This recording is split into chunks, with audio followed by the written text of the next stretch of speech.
Are you an indie podcast or content creator looking to reach a wider audience? Look no further. Introducing Podcastic, the ultimate podcast network designed exclusively for indie creators like you. At Podcastic, we believe in the power of unique voices and fresh perspectives. We're here to amplify your passion and creativity, connecting you with a growing community of engaged listeners who crave original content. Podcastic is more than just a platform. It's a support system built for indie podcasters, offering a range of resources to help you succeed. From tailored promotional campaigns to professional production assistance, we're here to help you shine. Our intuitive platform makes it easy for you to be seen and heard. We do all the heavy lifting for you. You just show up and create. Plus, with our advanced analytics, you'll gain valuable insights into your audience's preferences, allowing you to refine your content and grow your fan base. Ignite your passion, expand your reach, and thrive with podcasting. Visit our website at www.podcasticlife.com to get started. Podcasting, the home for indie podcasts and content creators. The content you're about to hear is a part of a paid programming segment. The views, opinions, and statements expressed belong solely to the sponsor and do not reflect those of Podcastic or its host. This segment is for informational and promotional purposes only and should not be considered as advice or endorsement. Listener discretion is advised.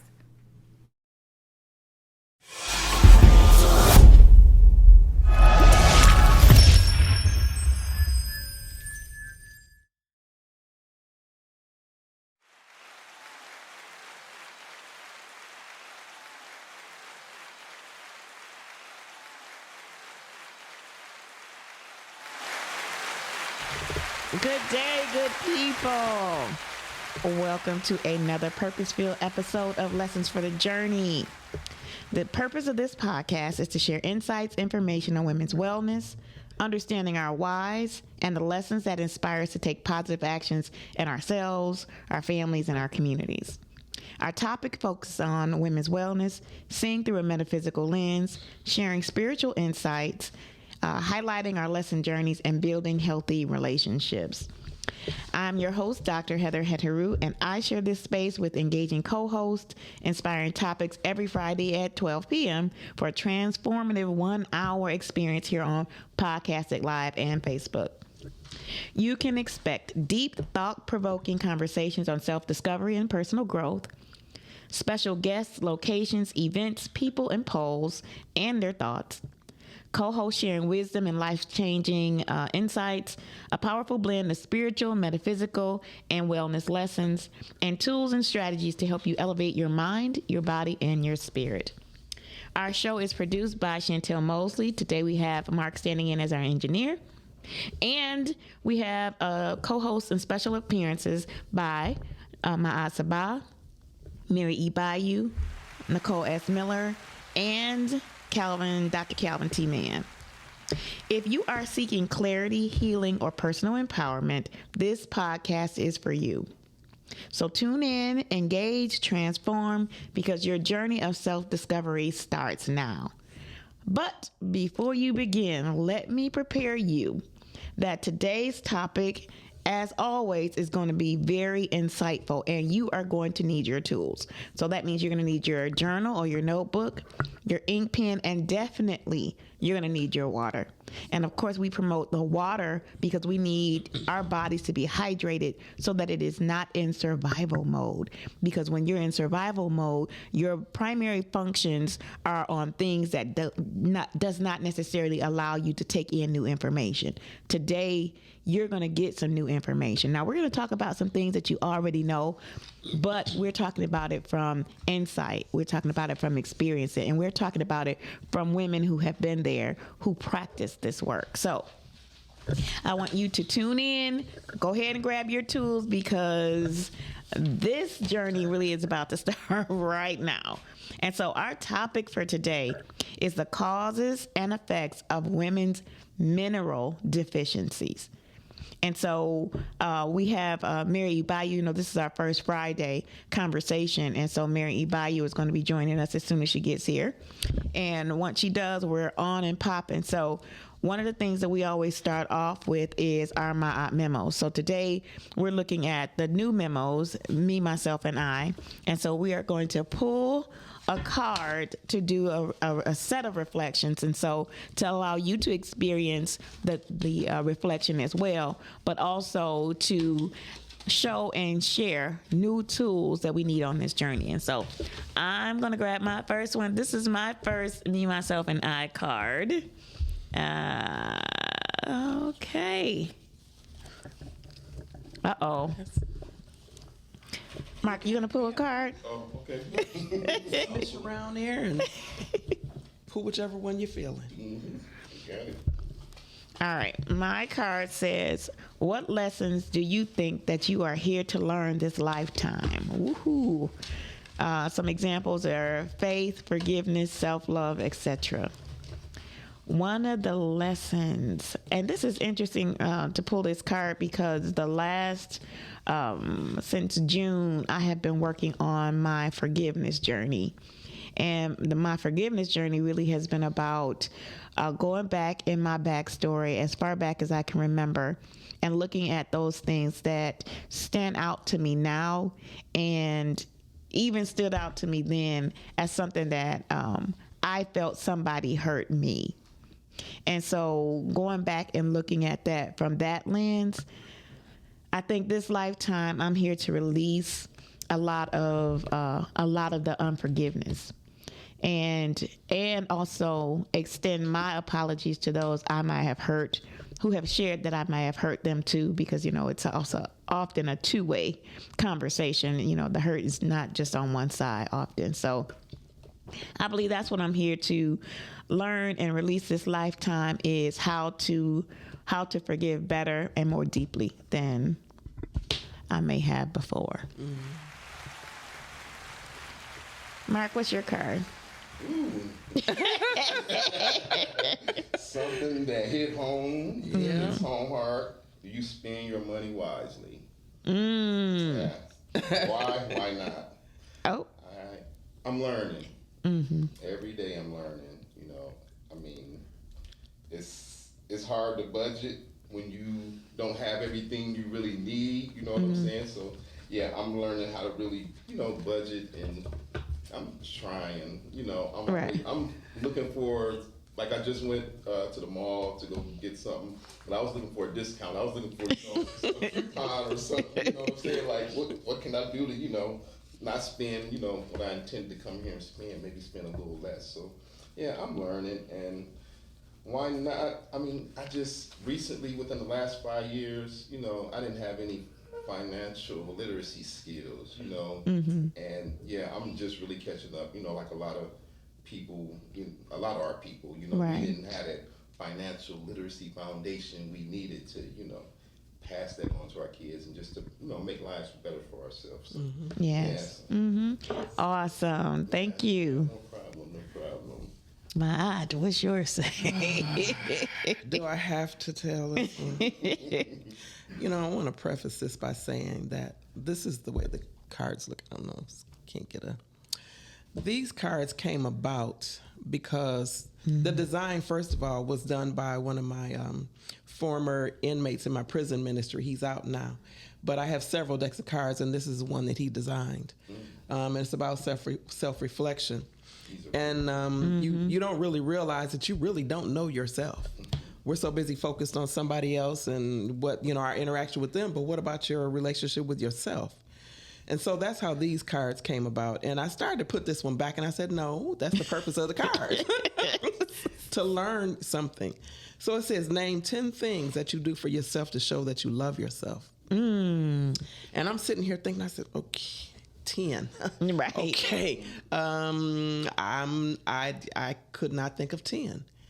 And that right there is a wake-up call because, my children have been fussing at me about taking personal time because I'm a workaholic. That's all I've ever done. That's all I know. And so to just stop and do me and just go somewhere just to go somewhere, or take a walk in the park or by the water that I said I'm going to do and I don't do. All of those are things to show that you love yourself. I said I'm going to work out more and I'm not working out more. So if you're honest with yourself, self-love comes in a lot of different ways. Taking care of yourself physically, mentally, emotionally, and spiritually. And so, if I can't name 10 things, I got a lot of work to do. So I like these cards, but I kind of don't like them. I know. Right. Yeah.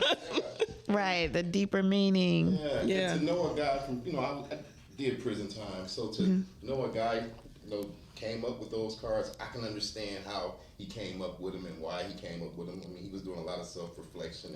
And, that's an amazing, I love it. And amazing artist, isn't he? Yeah. Oh, yeah, I saw the front. Yeah. Yeah, he did 3 of my decks. Oh, okay. Yeah, he did 3. The memos is the only one he didn't do, but he did all of the rest of them. And he did the design for my book cover. Yeah, okay. So that's why they, I could have got something, that's more made. But this means something to me. It's got a different energy into it, so. Right. Yeah, I read that question and I felt it. Yes. We typically do here. It's a way to pause really and reflect, because we have so many surface conversations all the time, right? And when you have something like that to reflect on, it helps. Like, this is how I use mine, right? When I do workshops, I've used my memos. I haven't gotten myself and I cards yet. Yeah, but that's coming. They're brand new, so they're being printed. So, but we use them in conferences. Like, we had a conference, a man-to-man youth summit, and that was one of the items in the bag. And so it kicked off that whole conference with men. So boys had them, and they pulled out the cards, and it caused so much deep reflection. So if you can imagine boys in the audience from like 12 and older, and then men sharing their wisdom, it was, and the boys really were challenging the men to the questions too. Well, this is how I feel, or I don't know. Can somebody help me understand what this question is asking? Like, it was an amazing conversation starter. Yeah, it was really powerful. And then, of course, for myself, if I get stuck, like if I'm writing or if I'm doing something, I'll pull one just to help me to shift where my mind is. And, if I'm feeling in my unforgiveness space, because that's a difficult space to navigate. Hey, Mary. And as we are navigating that space, to have something to reflect on, because it's always going to take you back to what you really need to know about you and where you are. So I really value the cards, and I encourage everybody to get theirs. So I don't know if we had the commercial today, but we definitely can connect with my aunt to get it. So we're just starting. We just finished the my aunt memos. I mean the me, myself, and I card. So we're good.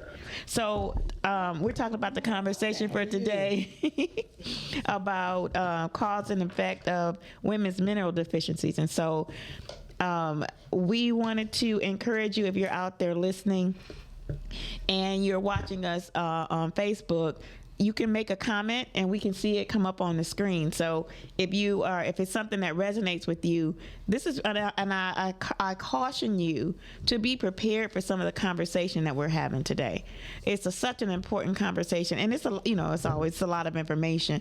But one of the reasons why we have Mary come on this first Friday, and we have my aunt as a part of the co-host for this show, is because they have a background in health and healing, among other things, but those are vital types of information that we need coming from people who have expertise in this area. So this is one of the questions I want you to reflect on as we're having this conversation today. What are the emotional behaviors and symptoms we see most in women over 40? Emotional behaviors and symptoms we see in women over 40. So that's playing in the background as we're talking about the causes and effects of women's mineral deficiencies. So just a topic overview. In women, the top causes of mineral deficiencies include menstrual blood loss, pregnancy, poor diet habits, menopause, and restrictive or vegan diets. The effects range from fatigue and cognitive issues to bone and heart problems. But I wanted to also add to this list to challenge us to take a deeper look into our spiritual self as well. Some of the symptoms can come from our deeper spiritual misalignments. So I want you to keep that in the background too as we're having this conversation. And I'm going to ask Mary, how do you want to kick off today? I had some statistics. If you want, we can start off with that. Sure. Okay. Go ahead. So I found some statistics that I thought were really interesting for us. Iron deficiency is one of the most common nutrient deficiencies in the world, affecting more than 25% of the people worldwide. Let's sit on that for a minute.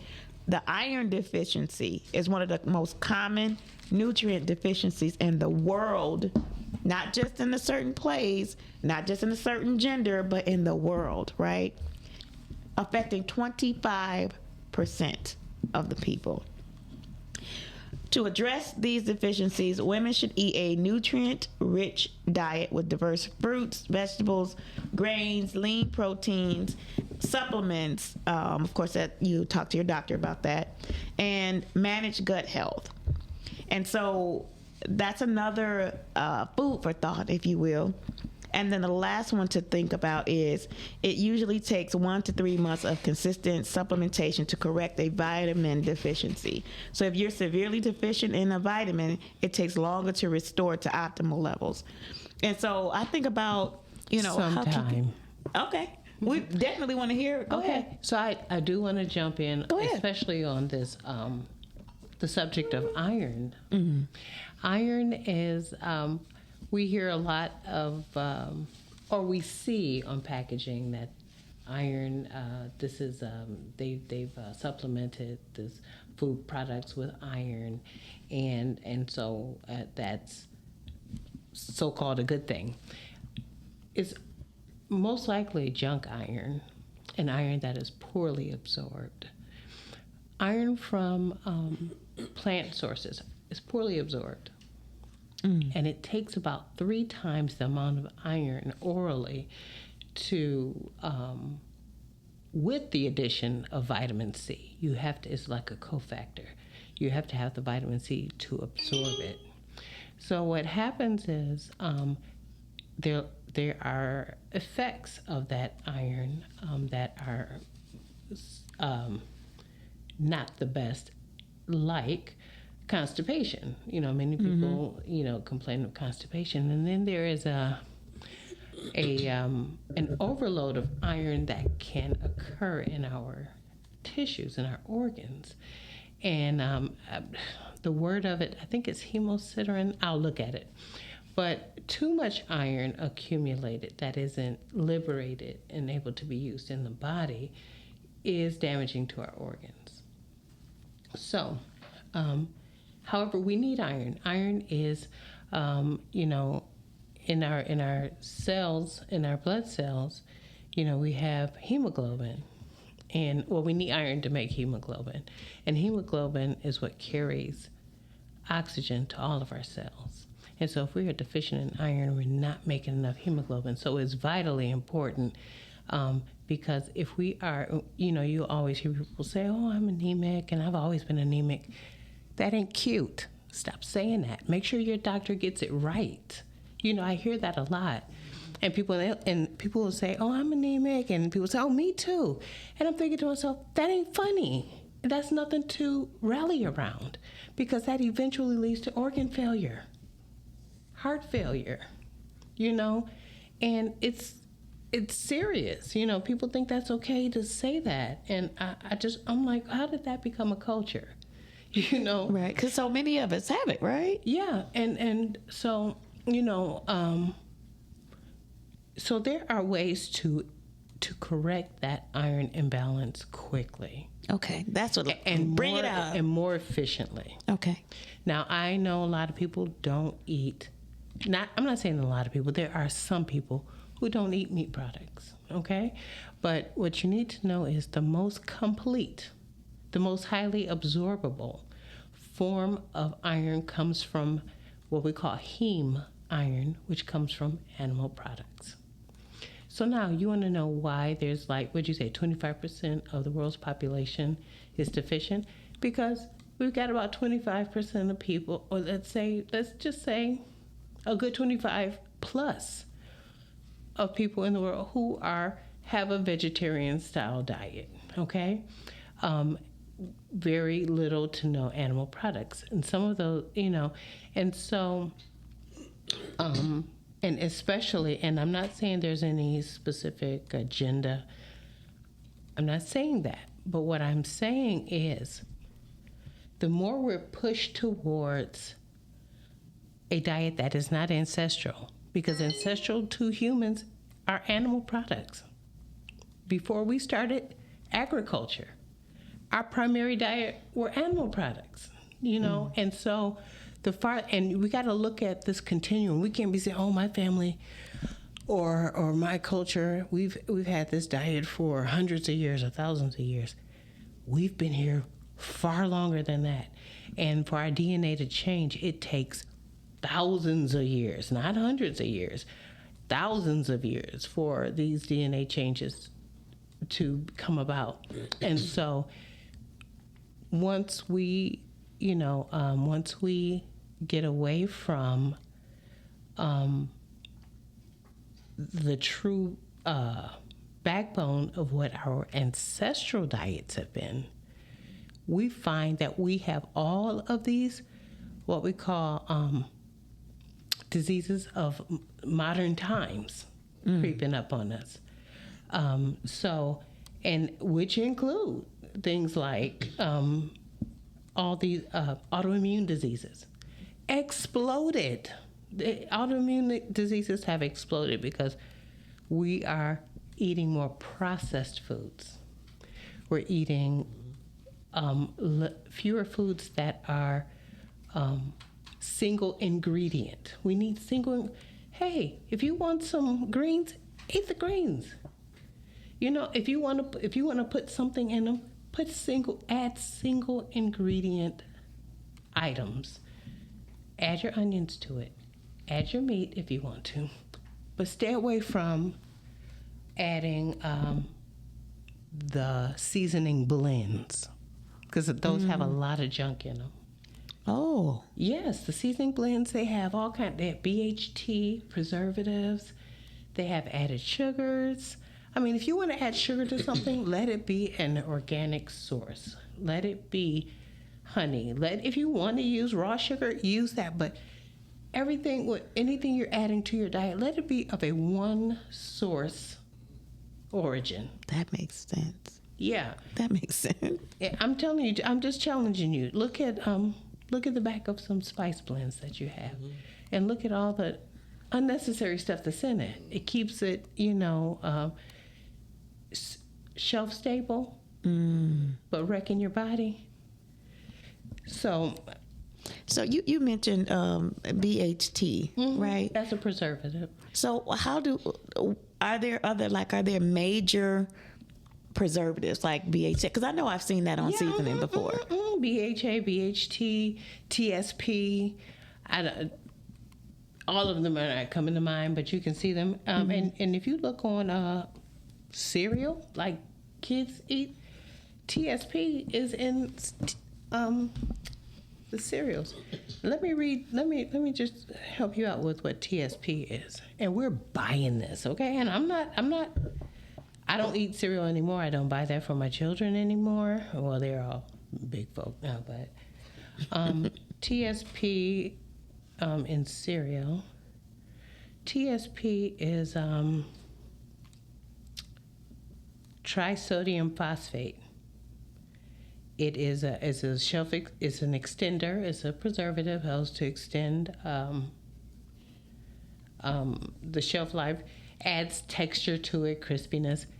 It's also an industrial product that's used in like paint thinners. Mm-hmm. Wow. Yeah. And paint thinner? Oh, I got receipts, hon. If you just look up the preservatives or the additives that are in everything that you eat that's processed, you wouldn't touch it. Because a lot of this stuff is industrial. I'm just going to say industrial waste. It absolutely. Yes, ma'am. There are industrial wastes that have made it to our food system. That's like, and I know I railed about this before, seed oils, canola, vegetable, corn, safflower, all of that stuff. Those are industrial waste products. I think the newest one was canola oil. Canola, yeah. And there's no canola plant. You know what that stands for? You know what canola stands for? Canadian, Canola. CAN is for Canadian. Canola oil. It's Canada Oil Association. Yeah, Canada. Yeah. That's not even a real thing. It comes from something called a rapeseed. A plant called the rapeseed, and that even sounds bad. And I get into these conversations with people, and they're like, "Well, what am I supposed to cook in?" And I'm like, "So you're gonna choose the poison because you're not curious enough to figure out what to do." But you know what I'm saying? You're gonna keep eating the poison.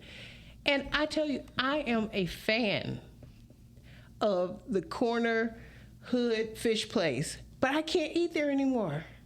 Because I know what they're using, and in good conscience, I can't, for myself. And I was sick for a lot of years because I wasn't aware. I thought that because I wasn't eating maybe all of the so-called easily identified junk foods, that I was okay. I didn't know that everything that the foods were made from or cooked in Or was the seasonings. junk. The seasonings. Yeah. The seasonings really caught me by surprise. Yes. That really caught me by. And then we had the whole conversation around the oils. Yeah. Before. So I have made some lifestyle changes around that. Right. Yeah, but that's important. Thank you both for sharing that. Yeah. So we got iron. We got being mindful of the seasonings too. Go ahead. One quick thing about the iron. Lean meats, not necessarily.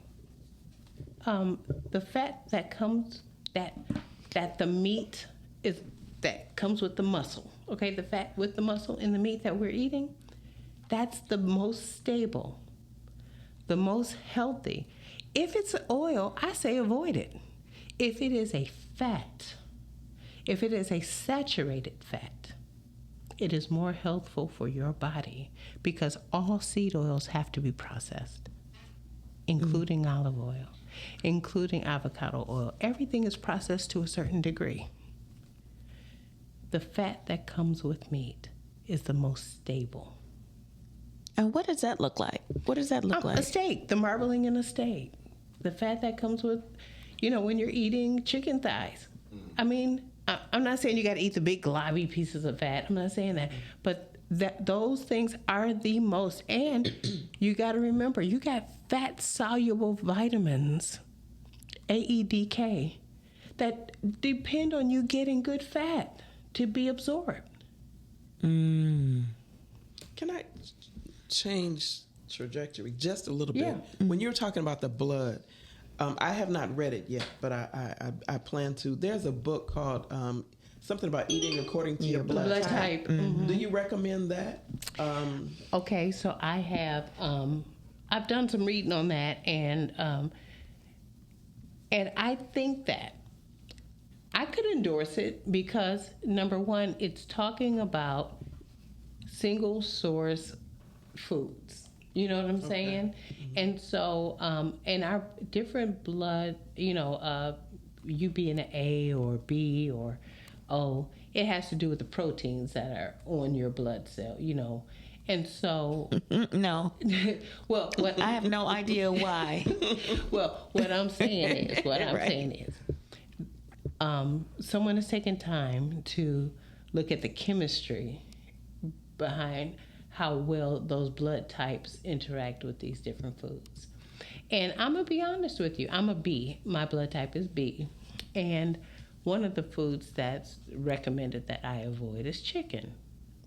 And for me, I can get with that. Now, I eat chicken every now and then, but it's not my preferred protein. Number one, chicken is very nutrient poor. Chicken is nutrient poor. I'm not sure how I understand how as a community we gravitate towards chicken. But I do so much better with other protein sources. There are certain foods that don't necessarily agree with me. and especially foods that, we're told healthy and you eat this, eat that. But I encourage people to look at something like that, eating for your blood type, because when you're inflamed, you can't lose belly fat. And you hear people say, oh, I'm really not a big eater. I don't eat a lot. I believe you. I believe it. But what happens is there's so much inflammation. Our body's holding on to this fat as protection. It's protection. And it's laying down layers of protection that keep us from we're wasting away under the fat. We're losing muscle. We're not changing size a lot, but we're laying down fat as protection. So eating for your blood type is not a bad thing. It's something I would encourage, because it does encourage people looking at food from a single source, and not a processed state. You know what I'm saying? Mm-hmm. How difficult is it, or how easy is it to find your blood type? Because there are a lot of people who don't know. Easy. You can. First of all, if you have, contact your primary care, whoever. Tell them that you want to know that. They should know that. They seem to be resistant. I've had that. Many people tell me that they didn't know what their blood type was, so they asked the doctor, and the doctors are questioning them as to why they want to know, or they're resistant to give it to them. And that's so crazy to me. Yeah. Mm-hmm. How can I not know? All this blood you're drawing from me. Mm-hmm. And you know that blood gets sold and it's used in other ways. Mm-hmm. Absolutely. It's sold in other ways. They don't just throw that down there. They don't throw that away. Mm-hmm. Mm-hmm. I'm just saying. Right. Right. There's stuff that we have to demand. You know what I'm saying? And as a provider, there's a lot that I'm not going to treat my patients like they're dumb. If they're asking for something, and I tell them, especially because I'm not the primary care provider, but when I tell them, when you see your PCP again, you want to know this. You want to know certain things. And if they're pushing back, you tell them, because I want it.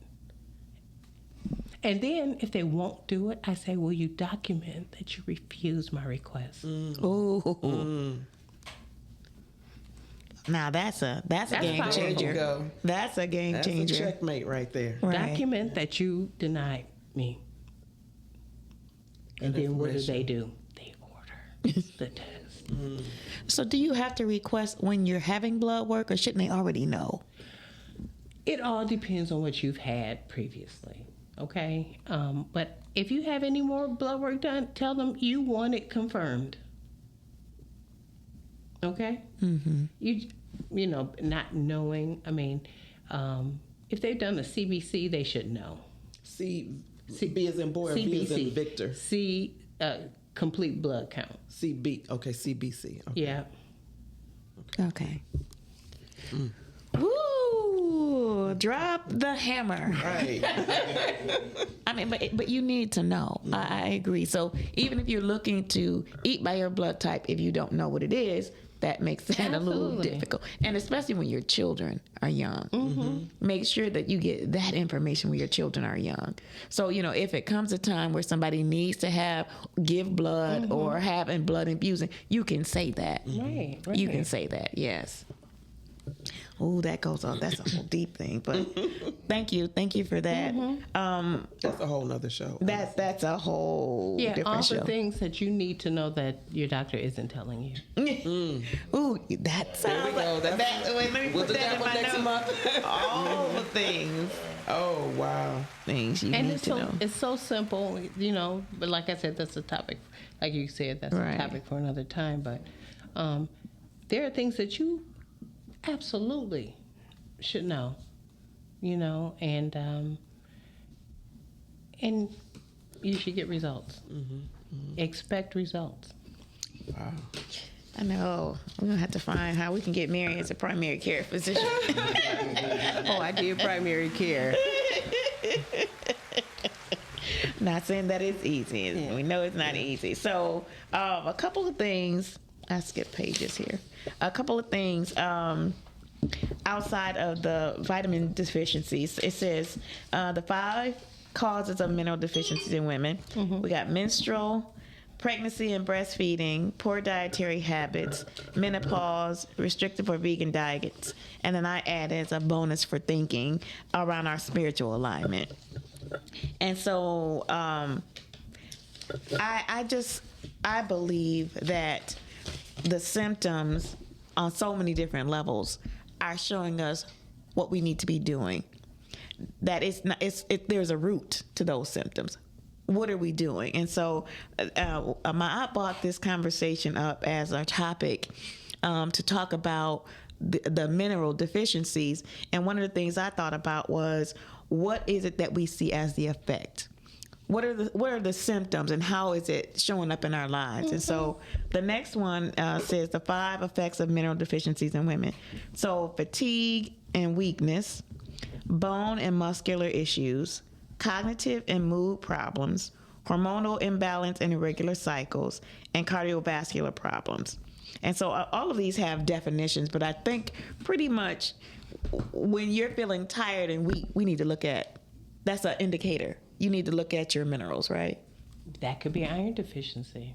It could be iron. Being anemia. You know, like we were saying, if you don't have enough hemoglobin carrying the oxygen around, then you're going to suffer from, what we call, it's called hypoxia, when you don't have enough oxygenating your tissues. And that's part of what causes people to be tired. Yep, absolutely. The lack of oxygen in your tissues. Yep. Wow. Because you don't have enough hemoglobin to carry it to. Not that you're not getting enough oxygen, you can't deliver it to your tissues. That's what's happening. So that's a really important self-assessment. And is it something that you see over a period of time? It can happen at any stage of life, like we said, all the way from childbirth years to menopausal years. People, like I said, anemia happens for lots of reasons, and there's also something called anemia of chronic disease. When you have a chronic illness, many people develop anemia of chronic disease. And what happens is that's because things have gone unaddressed or under, or treated not in a maximal, way. And so they weaken over time. And time takes its toll on that disease system. So what happens is, let's say you've had anemia for many years, you're developing heart symptoms, cardiovascular symptoms. And when you're not getting enough iron to that tissue, it weakens. It slowly dies. And so some of that function you don't get back. Chronic disease. Okay. I wanted to talk about, let me skip down to the minerals. So I looked up minerals that are linked to our attitude. And when I think about often us as women, they talk about the angry black woman. But I think this is another thing to explore. There's a reason why she's angry, not just her present circumstances, but her health. Her mental health, her physical health could contribute to that. And so I pulled up what I saw were the, 1, 2, 3, 4. I thought it was 5. The top mineral deficiencies that were linked to mood. Okay. And so iron was at the top, which we talked about. Magnesium was the second one. Calcium and zinc. So can we talk about those? I'm going to tell you the truth. I have a slightly different hierarchy. Okay. I would go with D3, K2 first. And what's D3? Vitamin K2. D3. Magnesium. Okay. The zinc. We can do iron after that. So. I'll give you that order again. You said D3, K2 was 1. Yep, as a combo. Okay, and then 2? Magnesium. Magnesium. And Zinc. 3 was zinc. Iron. 4 was iron. Is at number 4?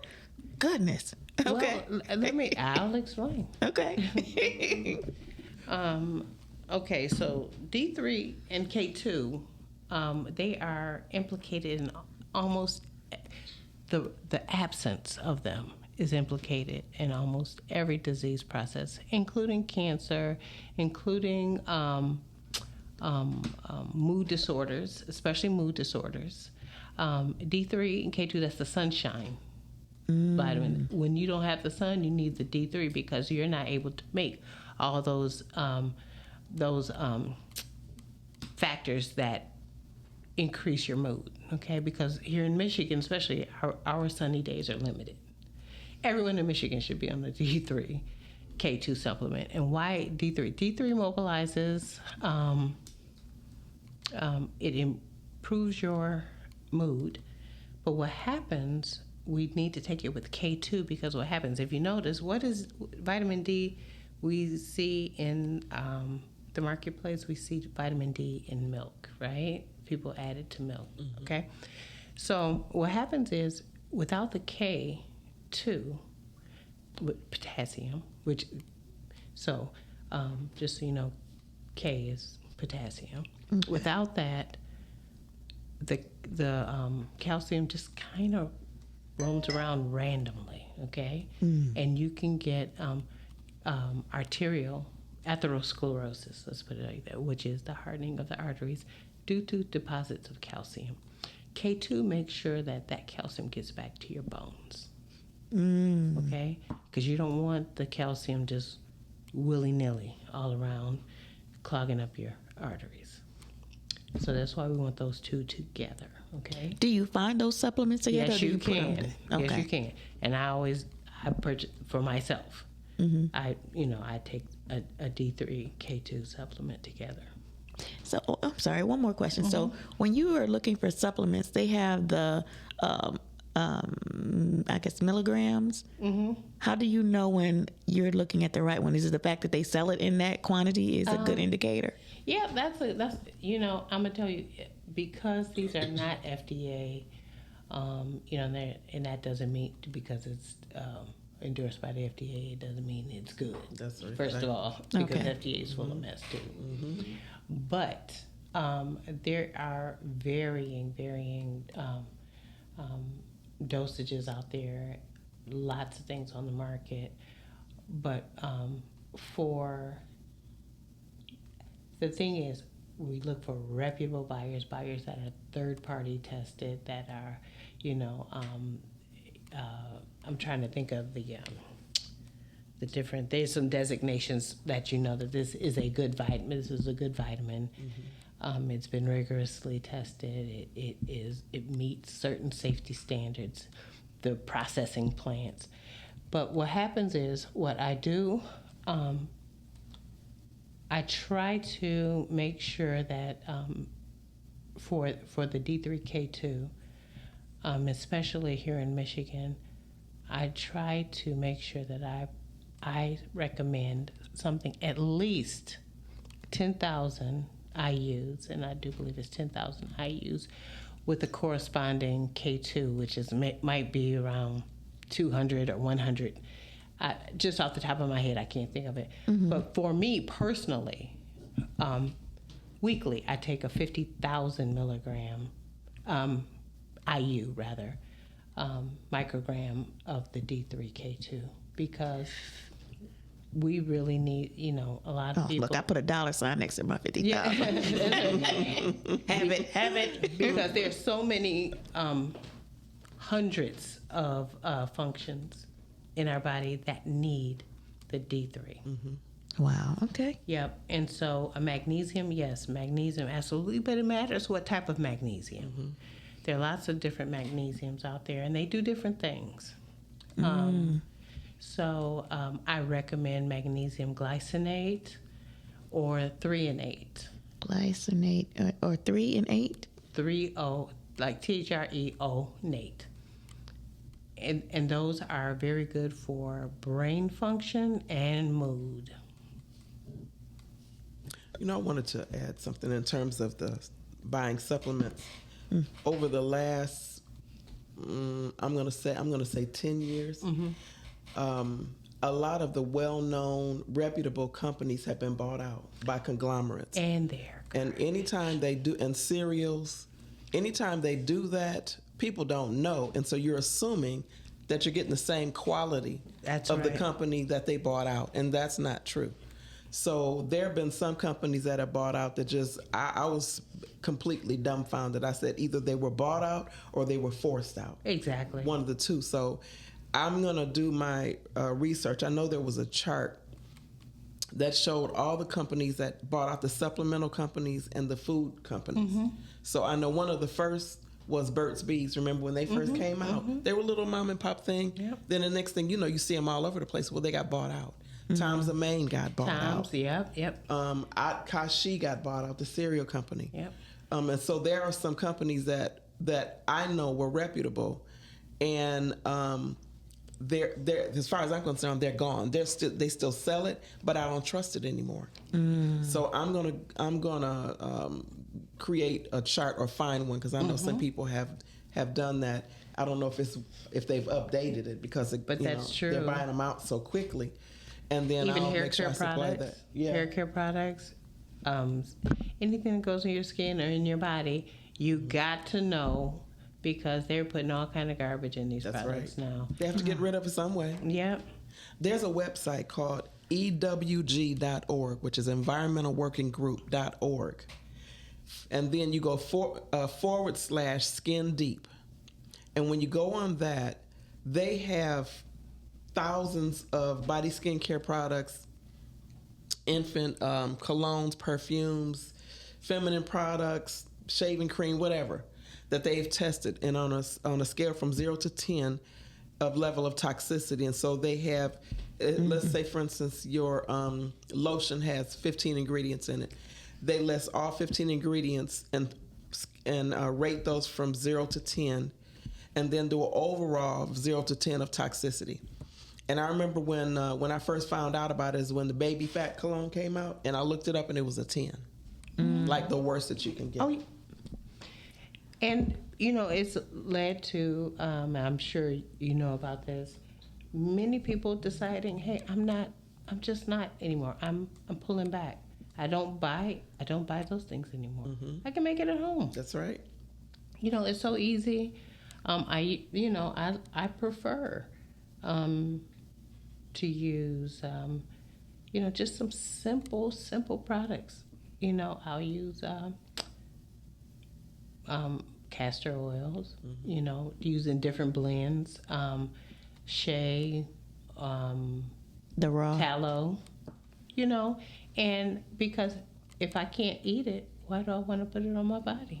Side note, for the shea butter, some people mix it with lard. I prefer lard. I don't want to smear it on my face. I just don't. It goes rancid after a while. I get what you're saying. Smell. But lard is preferable. Actually, even as a cooking, because your body, it is in one ingredient.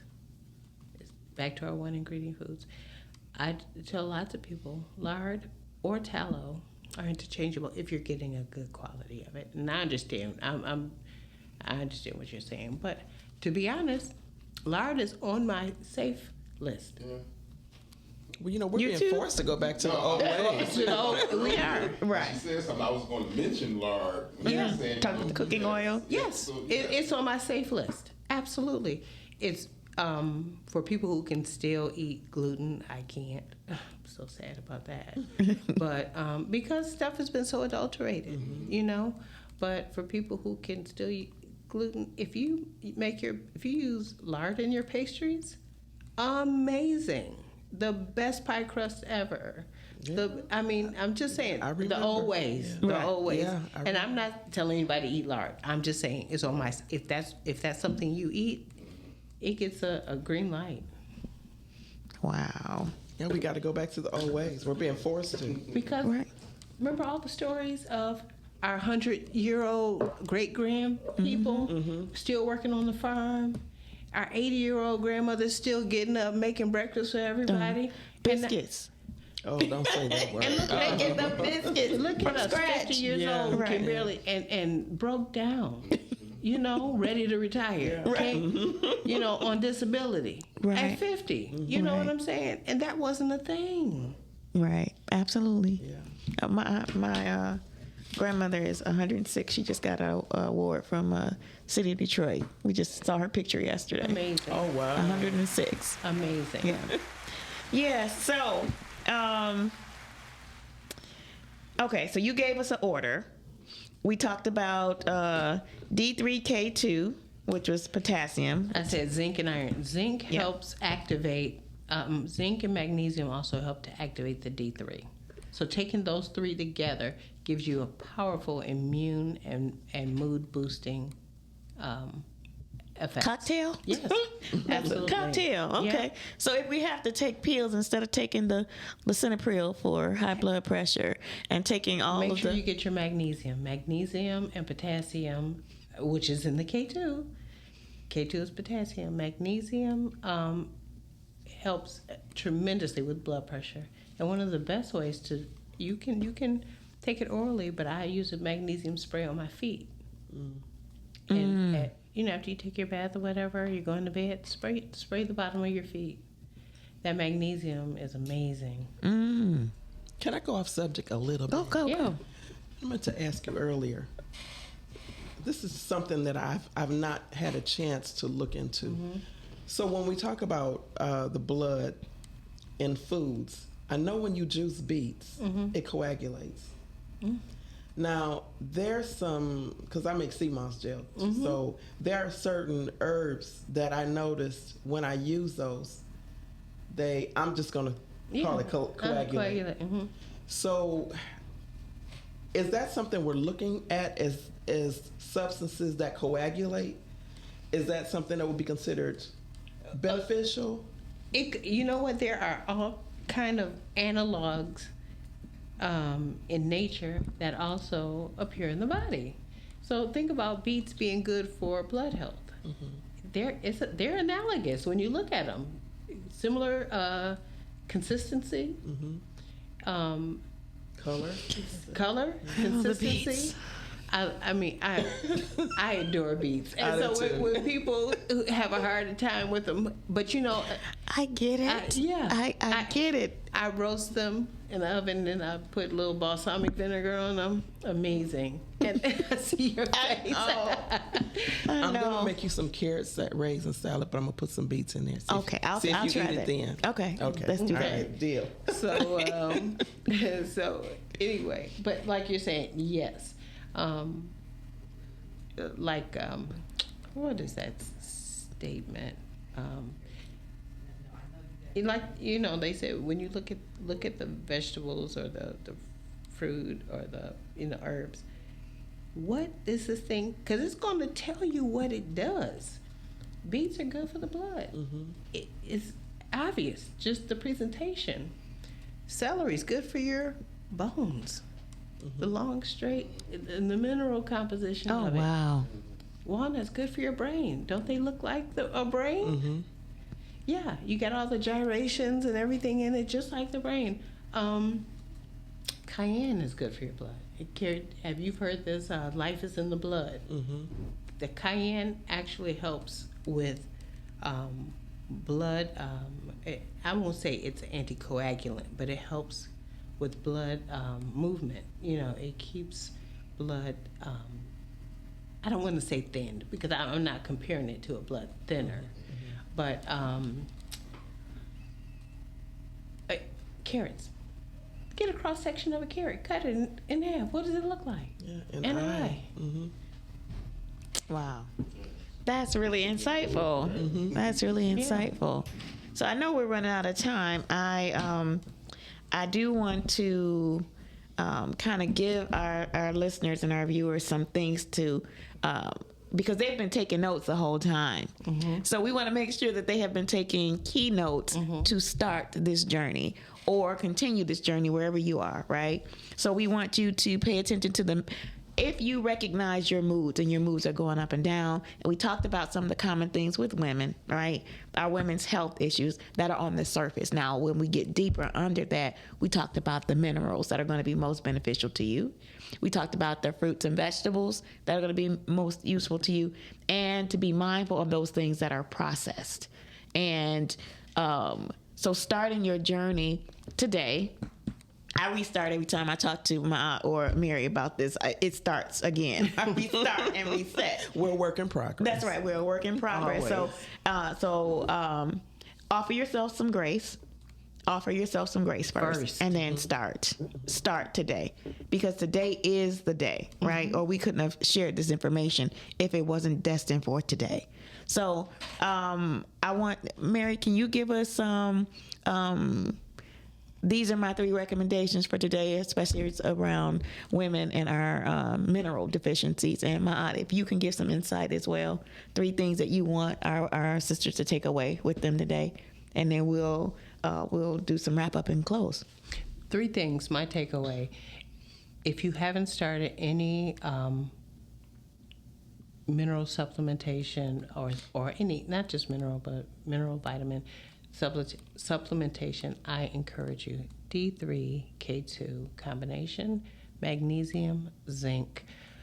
That's, I want to say 1. Number 2 is gut health.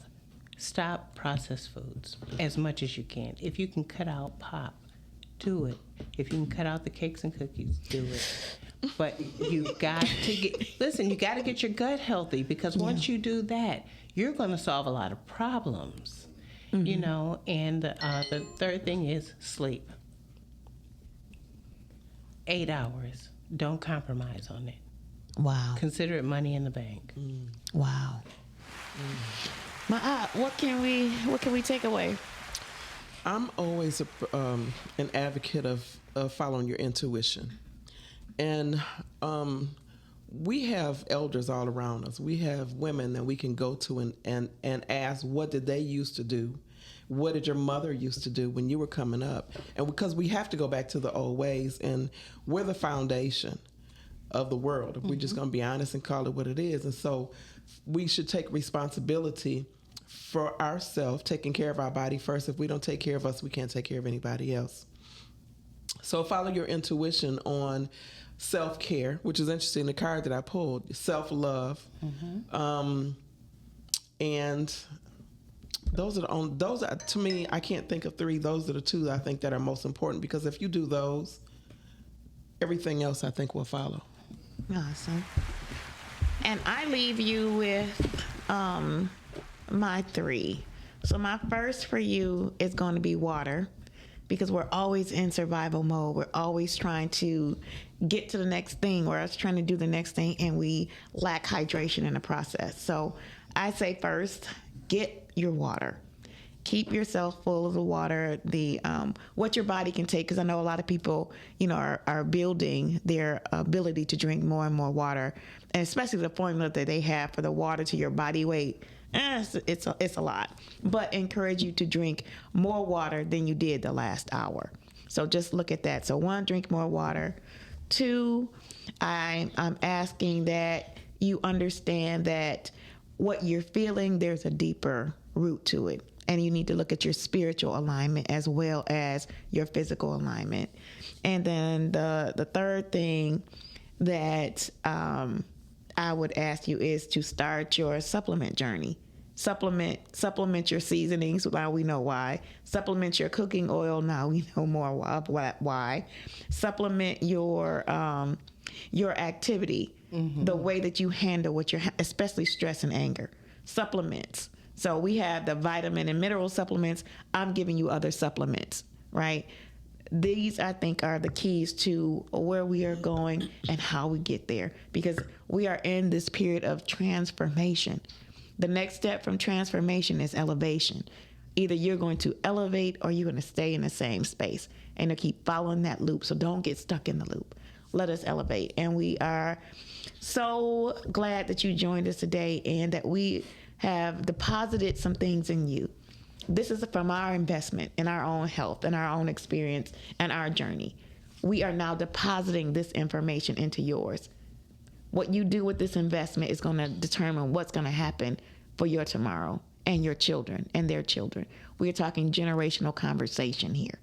So we need for you to take it in, breathe it in, take more time to breathe. And Mary, how can they reach you if they need more support? I can be reached at meboaye@gmail.com. My aunt, how can they reach you? Email relationshipfirstaid@Yahoo, website relationshipfirstaid.com, Facebook, Instagram, Relationship First Aid. And for me, you can reach me at yourinspiredjourney.com. And you can also reach me by phone, which I prefer, at 313-759-7855. I'm looking forward to the day where my phone is ringing so much I can't keep up with the calls. It's not there yet, so you're not asking the right questions. Give me a call. Thank you for today. This has been Lessons for the Journey, our topic, amazing topic with my sisters here at the table, pouring into you as they're pouring into me. Thank you. Thanks, Calvin. Thank you, and stay clear.